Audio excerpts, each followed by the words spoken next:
नमस्कार मित्रों, स्वागत है आपका एक बार फिर आपके अपने YouTube चैनल अथर्व एकेडमी में। ये हमारी दिल्ली पुलिस कांस्टेबल के लिए प्रैक्टिस सेट की 16वीं क्लास है, जिसके अंतर्गत हम देखेंगे जीके, जीएस, साइंस, कंप्यूटर एवं करंट अफेयर के कुछ काफी महत्वपूर्ण प्रश्नों को। तो वीडियो को पूरा जरूर देखिएगा। पहला प्रश्न है, कैलाश मानसरोवर तीर्थ यात्रा के लिए वीजा लेना पड़ता है क्योंकि यह स्थित है, यानी कि पूछा गया है कैलाश मानसरोवर कहाँ स्थित है। तो याद रखिएगा, चीन के कब्जे वाले तिब्बत में स्थित है कैलाश मानसरोवर। इस वजह से चीन सरकार से वीजा लेना पड़ता है कैलाश मानसरोवर की यात्रा के लिए। अगला प्रश्न है, श्रीहरिकोटा रेंज जो कि भारत का उपग्रह प्रक्षेपण केंद्र है, किस राज्य में स्थित है। तो दोस्तों, श्रीहरिकोटा का नाम आप सभी ने सुना होगा और यह आंध्र प्रदेश में स्थित है। तो ऑप्शन नंबर 20 का सही जवाब होगा। अगला प्रश्न है, संविधान सभा द्वारा अंगीकृत उद्देश्य प्रस्ताव निम्न में से किसका आधार है। तो दोस्तों, उद्देश्य प्रस्ताव होता है संविधान की प्रस्तावना का आधार। तो ऑप्शन नंबर डी इसका सही जवाब होगा। अगला प्रश्न है, आर के लक्ष्मण एक प्रसिद्ध, तो दोस्तों पूछा गया है आर के लक्ष्मण कौन है। तो दोस्तों, आर के लक्ष्मण एक प्रसिद्ध कार्टूनिस्ट है। तो ऑप्शन नंबर 20 का सही जवाब होगा। अगला प्रश्न है, करो या मरो का नारा किसने दिया था। तो आप सभी जानते होंगे, करो या मरो का नारा दिया था महात्मा गांधी ने। तो ऑप्शन नंबर डी इसका सही जवाब होगा। इसके अलावा याद रखिएगा, अगर आपसे पूछा जाता है कब दिया था, तो 8 अगस्त 1942 में भारत छोड़ो आंदोलन के दौरान महात्मा गांधी ने करो या मरो का नारा दिया था। अगला प्रश्न है, संयुक्त राष्ट्र महासभा का अध्यक्ष चुने जाने वाला या वाली एकमात्र भारतीय कौन थी या था। तो याद रखिएगा, संयुक्त राष्ट्र महासभा का अध्यक्ष चुने जाने वाली पहली भारतीय थी विजय लक्ष्मी पंडित, पहली एवं एकमात्र। इसके अलावा याद रखिएगा, 1953 में यह संयुक्त राष्ट्र महासभा की अध्यक्ष चुनी गई थी। अगला प्रश्न है, अंतरिक्ष में जाने वाली प्रथम भारतीय अमेरिकी महिला कौन थी। तो याद रखिएगा, भारतीय मूल की अमेरिकी महिला थी कल्पना चावला, जो कि प्रथम भारतीय अमेरिकी मूल की महिला थी जो कि अंतरिक्ष में गई थी, याद रखिएगा। इसके अलावा याद रखिएगा, 1 फरवरी 2003 को अंतरिक्ष से लौटते समय दुर्घटना में उनकी मृत्यु हो गई थी। अगला प्रश्न है, अर्थशास्त्र में बाजार से क्या अभिप्राय है। तो इसका सही जवाब होता है, बाजार से अभिप्राय होता है प्रतियोगिता की उपस्थिति, अर्थशास्त्र के अनुसार। अगला प्रश्न है, भारत के राष्ट्रपति का नाम बताएं जो सबसे कम आयु के थे या हैं। तो याद रखिएगा, वर्तमान राष्ट्रपति द्रौपदी मुर्मू अभी तक के राष्ट्रपति में सबसे कम उम्र में राष्ट्रपति बनी है। और अगर इनके पहले की बात पूछी जाए तो याद रखिएगा, नीलम संजीव रेड्डी अभी तक सही जवाब होता था, लेकिन राष्ट्रपति द्रौपदी मुर्मू अब इसका सही जवाब है। अगला प्रश्न है, भारत में गेहूं का सबसे अधिक उत्पादन करने वाला राज्य कौन सा है। तो आप सभी जानते हैं, उत्तर प्रदेश राज्य भारत में सबसे अधिक गेहूं का उत्पादन करने वाला राज्य है। अगला प्रश्न है, कलिंग पुरस्कार कौन देता है। तो दोस्तों याद रखिएगा, कलिंग पुरस्कार यूनेस्को द्वारा दिया जाता है। तो ऑप्शन नंबर ए इसका सही जवाब होगा। अगला प्रश्न है, रजिया सुल्तान किसकी बेटी थी। तो याद रखिएगा, रजिया सुल्तान इल्तुतमिश की बेटी थी, जिसने 1236 से 1240 तक शासन किया है, रजिया सुल्तान ने। अगला प्रश्न है, कोयना जल विद्युत परियोजना किस राज्य में स्थित है। तो याद रखिएगा, कोयना जल विद्युत परियोजना महाराष्ट्र के सतारा में स्थित है। तो ऑप्शन नंबर ए इसका सही जवाब होगा। अगला प्रश्न है, भारत में सही मायने में किसे स्थानीय स्वशासन का जनक कहा जाता है। तो दोस्तों याद रखिएगा, स्थानीय स्वशासन का जनक लॉर्ड रिपन को कहा जाता है। तो ऑप्शन नंबर 20 का सही जवाब होगा। अगला प्रश्न है, क्षेत्रफल के हिसाब से सबसे बड़ा भारतीय राज्य कौन सा है। तो दोस्तों, वर्ष 2000 के पहले तक मध्य प्रदेश क्षेत्रफल के हिसाब से सबसे बड़ा राज्य था, लेकिन सन 2000 में छत्तीसगढ़ अलग हो जाने के कारण राजस्थान क्षेत्रफल के हिसाब से सबसे बड़ा राज्य है। और अगर जनसंख्या के हिसाब से पूछा जाए तो याद रखिएगा, उत्तर प्रदेश जनसंख्या के हिसाब से सबसे बड़ा राज्य है। अगला प्रश्न है, निम्नलिखित में से कौन सी नदी उत्तर की ओर नहीं बहती। तो याद रखिएगा, चंबल नदी उत्तर की ओर बहती है, बेतवा नदी उत्तर की ओर बहती है, सोन नदी उत्तर की ओर बहती है, लेकिन बैनगंगा नदी उत्तर की ओर नहीं बहती। तो ऑप्शन नंबर 20 का सही जवाब होगा। अगला प्रश्न है, भारत को श्रीलंका से कौन सा जल मार्ग पृथक करता है? तो याद रखिएगा भारत और श्रीलंका के मध्य पाक जल डमरू स्थित है, जो कि भारत को श्रीलंका से पृथक करता है। इसके अलावा याद रखिएगा अगर खाड़ी की बात की जाए तो भारत और श्रीलंका के बीच मन्नार की खाड़ी स्थित है। यह प्रश्न ये पूछा जाता है कि मन्नार की खाड़ी कहां स्थित है, तो भारत और श्रीलंका के बीच। अगला प्रश्न है भारत द्वारा चंद्रयान 1 का प्रक्षेपण कब किया गया था, यानी कि चंद्रयान 1 कब लॉन्च किया गया था? तो याद रखिएगा 22 अक्टूबर 2008 को चंद्रयान 1 लॉन्च किया गया था। तो ऑप्शन नंबर ए इसका सही जवाब होगा। अगला प्रश्न है कथक शास्त्रीय नृत्य का संबंध किस राज्य से है? तो याद रखिएगा कथक शास्त्रीय नृत्य का संबंध है उत्तर प्रदेश राज्य से, एवं कथक कली का संबंध है केरल से। अगला प्रश्न है मैन कैम्प नामक पुस्तक के लेखक कौन है? तो याद रखिएगा मैन कैम्प पुस्तक लिखी है हिटलर ने। तो ऑप्शन नंबर सी इसका सही जवाब होगा। और मैन कैम्प का मतलब होता है मेरा संघर्ष। अगला प्रश्न है उत्तरी ध्रुव पर पहुंचने वाली पहली भारतीय महिला कौन थी? तो याद रखिएगा अनीता सूद पहली भारतीय महिला थी जो कि उत्तरी ध्रुव पर पहुंची थी। अगला प्रश्न है प्रार्थना समाज का गठन किसने किया था, या इसको इस तरह भी कह सकते हैं कि स्थापना किसने की थी? इसका सही जवाब है आत्माराम पांडुरंग ने प्रार्थना समाज का गठन किया था या स्थापना की थी। अगला प्रश्न है संविधान सभा ने संविधान का प्रारूप कब स्वीकार किया था या स्वीकृत किया था? तो याद रखिएगा 26 नवंबर 1949 को भारतीय संविधान को संविधान सभा ने स्वीकृत किया था। तो ऑप्शन नंबर ए इसका सही जवाब होगा। अगला प्रश्न है राज्य नीति निर्देश सिद्धांत को निम्नलिखित में से किसने अपनाया गया था, यानी कि पूछा गया है कहां से लिया गया था नीति निर्देशक सिद्धांतों को? तो याद रखिएगा नीति निर्देशक सिद्धांतों को आयरिश संविधान से लिया गया था। आयरिश संविधान यानी कि आयरलैंड का संविधान। तो ऑप्शन नंबर डी इसका सही जवाब होगा। अगला प्रश्न है मानचित्र बनाने के विज्ञान को क्या कहते हैं? दोस्तों मानचित्र यानी कि मैप बनाने के विज्ञान को कार्टोग्राफी कहा जाता है। तो ऑप्शन नंबर ए इसका सही जवाब होगा।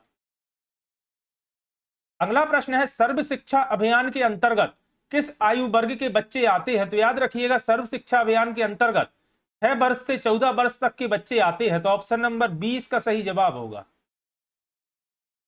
अगला प्रश्न है सुंदरबन के जंगल को क्या कहा जाता है? तो दोस्तों सुंदरबन के जंगल को ही मैंग्रोव कहा जाता है। तो ऑप्शन नंबर बी इसका सही जवाब होगा।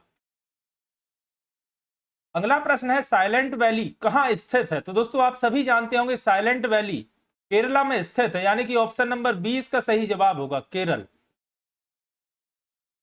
अगला प्रश्न है पृथ्वी से निकटतम कौन सा ग्रह कक्षा में रहता है? तो दोस्तों याद रखिएगा इस प्रश्न का सही जवाब होता है बुध ग्रह, लेकिन गिनती के हिसाब से आप जानते होंगे बुध ग्रह सूरज का सबसे नजदीकी ग्रह है। बुध के बाद आता है शुक्र यानी कि वीनस, फिर पृथ्वी और फिर मंगल, यानी कि पृथ्वी के दोनों ओर शुक्र एवं मंगल ग्रह रहते हैं। लेकिन प्रश्न में पूछा गया है निकटतम कक्षा में कौन सा ग्रह रहता है? तो याद रखिएगा इसका सही जवाब होगा बुध ग्रह यानी कि मरकरी। तो ऑप्शन नंबर डी इसका सही जवाब होगा। अगला प्रश्न है भारत का उपराष्ट्रपति कौन होता है? तो याद रखिएगा भारत के उपराष्ट्रपति ही राज्यसभा के अध्यक्ष होते हैं। तो ऑप्शन नंबर 20 का सही जवाब होगा। और जगदीप धाकड़ जी वर्तमान में उपराष्ट्रपति और राज्यसभा के अध्यक्ष हैं।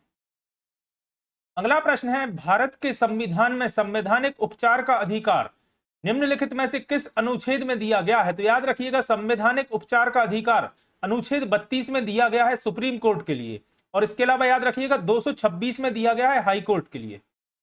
लेकिन इस प्रश्न का सही जवाब होता है अनुच्छेद 32। तो ऑप्शन नंबर सी इसका सही जवाब होगा।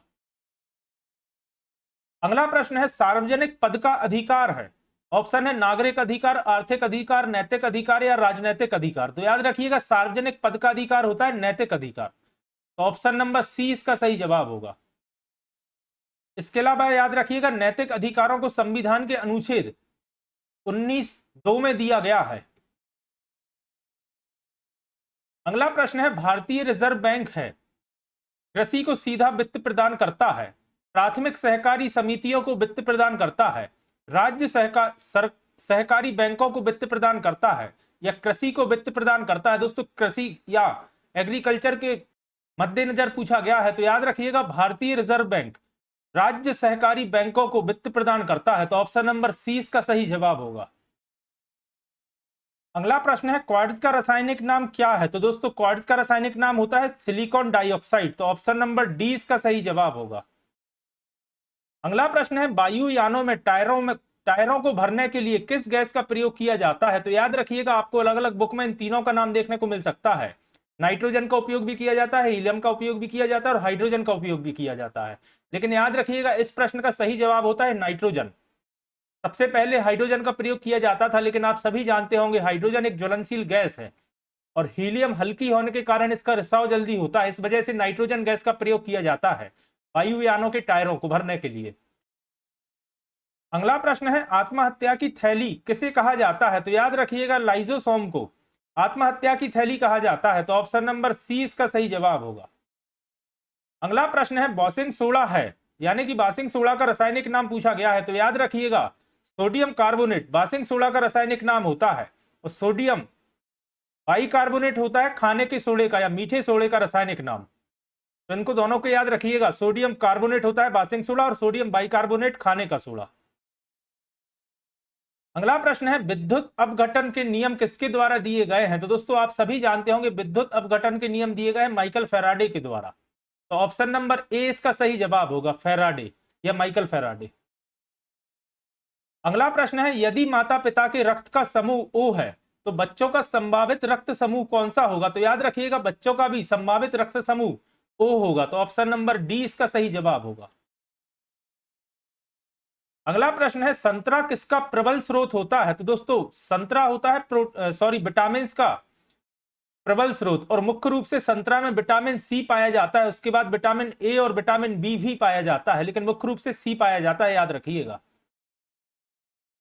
अगला प्रश्न है दूध के फटने पर कौन सा एसिड उत्पन्न होता है? तो याद रखिएगा दूध के फटने पर लैक्टिक एसिड बनता है। तो ऑप्शन नंबर सी इसका सही जवाब होगा।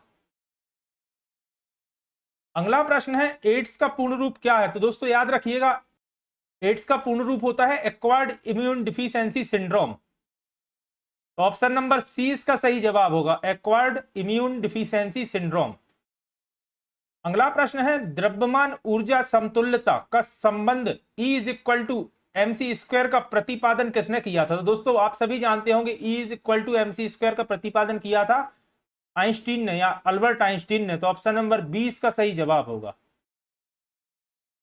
अगला प्रश्न है बल्ब का फिलामेंट या हिंदी में जिसे तंतु कहा जाता है किस धातु का बना होता है? तो दोस्तों फिलामेंट बना होता है टंगस्टन धातु का। और प्रश्न पूछा जाता है क्यों बना होता है? तो उच्च गलनांक के कारण टंगस्टन का बनाया जाता है। अगला प्रश्न है संचायक बैटरी में कौन सी धातु प्रयोग की जाती है? तो दोस्तों याद रखिएगा संचायक बैटरी में सीसा यानी कि लेड का उपयोग किया जाता है। अगला प्रश्न है नेत्र लेंस की फोकस दूरी को एडजस्ट करने के लिए निम्नलिखित में से कौन नेत्र की सहायता करता है? तो याद रखिएगा सिलिया पिंड नेत्र की सहायता करता है नेत्र लेंस की फोकस की दूरी को एडजस्ट करने के लिए। अगला प्रश्न है किसने राष्ट्रीय स्तर का लॉजिस्टिक सेमिनार जिसका नाम था लॉजी सेम वायु आयोजित किया? तो दोस्तों यह आयोजित किया था इंडियन एयरफोर्स ने, यानी कि ऑप्शन नंबर सी इसका सही जवाब होगा, आईएफए या इंडियन एयरफोर्स। अगला प्रश्न है जैव विविधता रजिस्टर पाने वाला भारत का पहला मेट्रो शहर कौन सा है? तो याद रखिएगा जैव विविधता रजिस्टर पाने वाला पहला मेट्रो शहर है कलकत्ता। तो ऑप्शन नंबर डी इसका सही जवाब होगा। अगला प्रश्न है अफगानिस्तान मुद्दे पर चौथी क्षेत्रीय सुरक्षा संवाद का आयोजन कहां हुआ? तो दोस्तों यह हुआ था दुशांबे, और याद रखिएगा दुशांबे कजाकिस्तान की राजधानी है या कैपिटल है। इसके अलावा नई दिल्ली आप सभी जानते होंगे, तेहरान ईरान की राजधानी है और ताशकंद है उज्बेकिस्तान की राजधानी और अंकारा है तुर्की की राजधानी।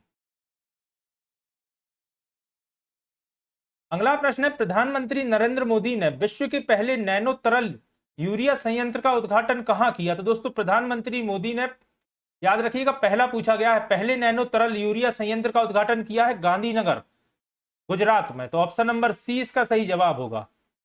इसके अलावा हाल ही में केंद्रीय मंत्री मनसुख मांडविया ने यूपी में भी किया है। अगला प्रश्न है प्रधानमंत्री नरेंद्र मोदी के नए सलाहकार कौन है? दोस्तों तरुण कपूर जी प्रधानमंत्री मोदी के नए सलाहकार हैं। तो ऑप्शन नंबर 20 का सही जवाब होगा। अगला प्रश्न है, चीन को पछाड़कर भारत का सबसे बड़ा व्यापारिक भागीदार देश कौन सा बना है? तो दोस्तों याद रखिएगा, चीन को पछाड़कर अमेरिका भारत का सबसे बड़ा व्यापारिक भागीदार देश बना है। अगला प्रश्न है, अंतरराष्ट्रीय संग्रहालय दिवस कब मनाया जाता है या गया? तो याद रखिएगा 18 मई को अंतरराष्ट्रीय संग्रहालय दिवस के रूप में मनाया जाता है। तो ऑप्शन नंबर सी इसका सही जवाब होगा। और कल की वीडियो में भी दोस्तों एक छोटी सी मिस्टेक हो गई थी। प्रश्न था विश्व मानवाधिकार दिवस कब मनाया जाता है, तो मैंने मिस्टेक से 10 दिसंबर की जगह 12 दिसंबर यानी कि ऑप्शन नंबर ए को टिक कर दिया था, तो उसके लिए माफी चाहता हूं। इसका सही जवाब है विश्व मानव अधिकार दिवस 10 दिसंबर को मनाया जाता है। और उसका सही जवाब मैंने उस वीडियो के कमेंट में भी पिन कर दिया था। अगला प्रश्न है, शहरी क्षेत्र में रहने वाले परिवारों को प्रतिवर्ष 100 दिनों का रोजगार प्रदान करने के लिए इंदिरा गांधी रोजगार गारंटी योजना कौन सा राज्य चला रहा है? तो दोस्तों इंदिरा गांधी राष्ट्रीय रोजगार गारंटी राजस्थान राज्य चला रहा है। इसका नाम है इंदिरा गांधी रोजगार गारंटी योजना या शहरी रोजगार गारंटी योजना, जिसमें 100 दिनों का रोजगार देने की गारंटी रहती है। अगला प्रश्न है, भारतीय गैस एक्सचेंज पर घरेलू गैस का व्यापार करने वाली सार्वजनिक क्षेत्र की पहली भारतीय उत्पादक कंपनी कौन सी है? तो दोस्तों यह है ओएनजीसी, या जिसे oil and natural gas corporation limited के नाम से जाना जाता है। तो ऑप्शन नंबर डी इसका सही जवाब होगा। आपको ऑप्शन में ओएनजीसी भी लिखा देखने को मिल सकता है। अगला प्रश्न है, किस अंतरराष्ट्रीय संगठन ने वैश्विक श्रम बाजार पर monitor on the world of work नामक रिपोर्ट जारी की है? तो दोस्तों यह रिपोर्ट जारी की है आईएलओ यानी कि इंटरनेशनल लेबर ऑर्गेनाइजेशन ने। इसका पूर्ण रूप भी याद रखिएगा, इंटरनेशनल लेबर ऑर्गेनाइजेशन। अगला प्रश्न है, भारतीय नौसेना में सर्वेक्षण पोत परियोजना के दूसरे पोत निदेशक को शामिल किया गया है। इस पोत का निर्माण किस कंपनी ने किया था? ऑप्शन है L&T limited Mumbai, garden reach ship builders and engineers limited Kolkata. तो दोस्तों इन दोनों ने मिलकर इसका निर्माण किया है। तो ऑप्शन नंबर सी इसका सही जवाब होगा, उपर्युक्त दोनों।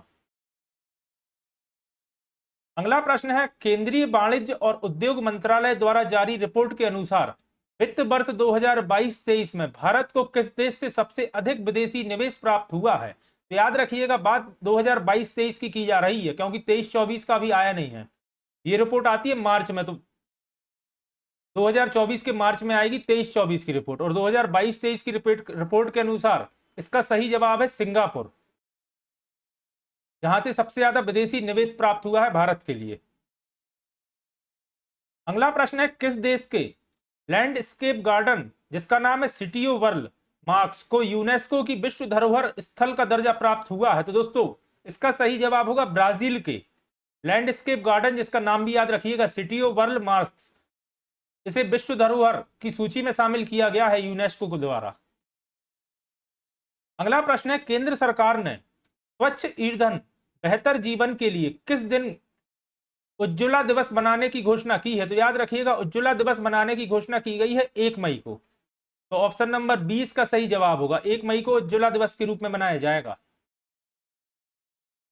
अगला प्रश्न है, अकाउंट एग्रीगेटर इकोसिस्टम पर लाइव होने वाला पहला सार्वजनिक बैंक कौन सा बना है? तो दोस्तों यह बना है यूनियन बैंक ऑफ इंडिया। तो ऑप्शन नंबर डी इसका सही जवाब होगा, यूनियन बैंक। अगला प्रश्न है, ओपन ऑफिस में टुंगा क्या है? दोस्तों कंप्यूटर का प्रश्न है, और याद रखिएगा ओपन ऑफिस में टुंगा नाम का एक फॉन्ट होता है। तो ऑप्शन नंबर डी इसका सही जवाब होगा। अगला प्रश्न है, कंट्रोल प्लस एक्स, एक्स यानी कि ये वाला एक्स, ओपन ऑफिस वर्कशीट में किसका शॉर्टकट बटन है? तो आप सभी जानते होंगे कंट्रोल प्लस एक्स का प्रयोग किया जाता है कट के लिए। तो ऑप्शन नंबर डी इसका सही जवाब होगा। अगला प्रश्न है, ओपन ऑफिस स्प्रेडशीट में टूल्स कैप्शन के अंदर निम्नलिखित में से कौन नहीं होता? टूल्स कैप्शन पूछा गया है, याद रखिएगा। और याद रखिएगा ऑफिस से और एमएस एक्सेल और पावर पॉइंट से अधिकतर प्रश्न आपको एग्जाम में देखने मिलेंगे। टूल्स कैप्शन में स्पेलिंग होता है, सॉल्वर होता है, मैक्रोस होता है, लेकिन रो नहीं होता। तो ऑप्शन नंबर डी इसका सही जवाब होगा, टूल्स कैप्शन में रो नहीं होता। अगला प्रश्न है, माइक्रोसॉफ्ट एक्सेल के किस कैप्शन में आउटोज्म होता है, तो दोस्तों आउटोज्म होता है फॉर्मूला कैप्चर में, तो ऑप्शन नंबर सी इसका सही जवाब होगा। एक्सेल के फार्मूला कैप्चर में होता है आउटोज्म। अगला प्रश्न है, माइक्रोसॉफ्ट एक्सेल में निम्न में से कौन सा चार्ट नहीं होता? तो याद रखिएगा, कॉलम चार्ट होता है, लाइन चार्ट होता है, पाई चार्ट होता है, लेकिन क्लिप चार्ट नहीं होता। और याद रखिएगा माइक्रोसॉफ्ट एक्सेल की बात की जा रही है, क्लिप नाम से कोई चार्ट नहीं होता माइक्रोसॉफ्ट एक्सेल में। तो दोस्तों ये थी हमारी दिल्ली पुलिस कांस्टेबल के लिए प्रैक्टिस सेट की 16वीं क्लास। आशा करता हूं आज की क्लास आपके लिए पसंद आई होगी।